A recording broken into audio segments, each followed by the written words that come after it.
ನಮ್ಮ ಚಿಂತಾಮಣಿ ನ್ಯೂಸ್ ಕನ್ನಡಕ್ಕೆ ಸ್ವಾಗತ. ಕಾಂಗ್ರೆಸ್ ಅಣ್ಣತಮ್ಮಂದಿರು ಈ ಬಾರಿ ಬಿಜೆಪಿಗೆ ಮತ ಹಾಕುತ್ತಾರೆ.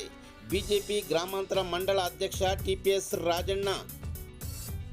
ಯಾಕೆಂದ್ರೆ ಕಳೆದ 10 ವರ್ಷದಲ್ಲಿ ನಮ್ಮ ಮೋದಿಜಿಯವರು ಮತ ಕೇಳೋ ಅರ್ಹತೆ ನಮಗೆ ಕೊಟ್ಟಿದೆ.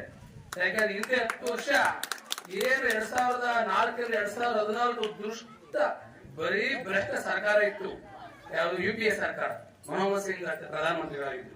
ಅವ್ರು 2014 ವೋಟ್ ಕೇಳಕ್ಕೆ ಎಷ್ಟೋ ಮುಜುಗರ ಪಡ್ತಾ ಇದ್ರ ಬಗ್ಗೆ ಹೆಂಗಪ್ಪ ವೋಟ್ ಕೇಳೋದು ಅಂತ.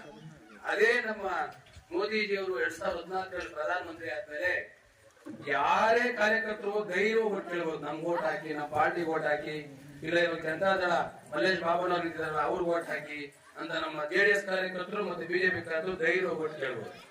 ಈಗ ಅನ್ಬೋದು ಇವಾಗ ಕಾಂಗ್ರೆಸ್ ಇರ್ತಕ್ಕಂಥ ನಮ್ಮ ಅಣ್ತಂದ್ರು ಕೂಡ ನಮ್ಗೆ ವೋಟ್ ಹಾಕ್ತಾರೆ.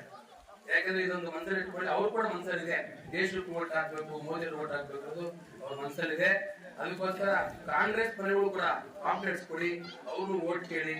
30-35 ವರ್ಷ ಹುಡುಗರು ಯಾರು ಕಾಂಗ್ರೆಸ್ ವೋಟ್ ಹಾಕಲ್ಲ. ನನಗೆ ಬಂದಿರೋ ಮಾಹಿತಿ 30 ವರ್ಷ ಯುವಕರು ಯಾರು ಕಾಂಗ್ರೆಸ್ ವೋಟ್ ಹಾಕಲ್ಲ. ಇದೊಂದು ಸತ್ಯ.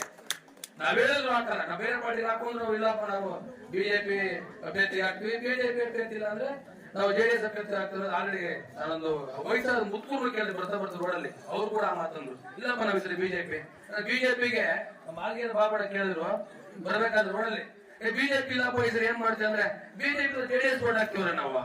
ನಾವೇ ಕಾಂಗ್ರೆಸ್ ಮಾಡೋದು 40-65 ವರ್ಷ ಆಗಿದೆ. ಅವ್ರು ಕೂಡ ಅಲ್ಲಿಗೆ ಮೈಂಡ್ಗೆ ಹೋಗ್ಬಿಟ್ಟಿದೆ, ನಾವು ಆಲ್ರೆಡಿ ಫಿಕ್ಸ್ ಆಗ್ಬಿಟ್ಟಿದೆ. ಅದರಿಂದ ಏನಿಲ್ಲ 10 ದಿನ ಟೈಮ್ ಇದೆ.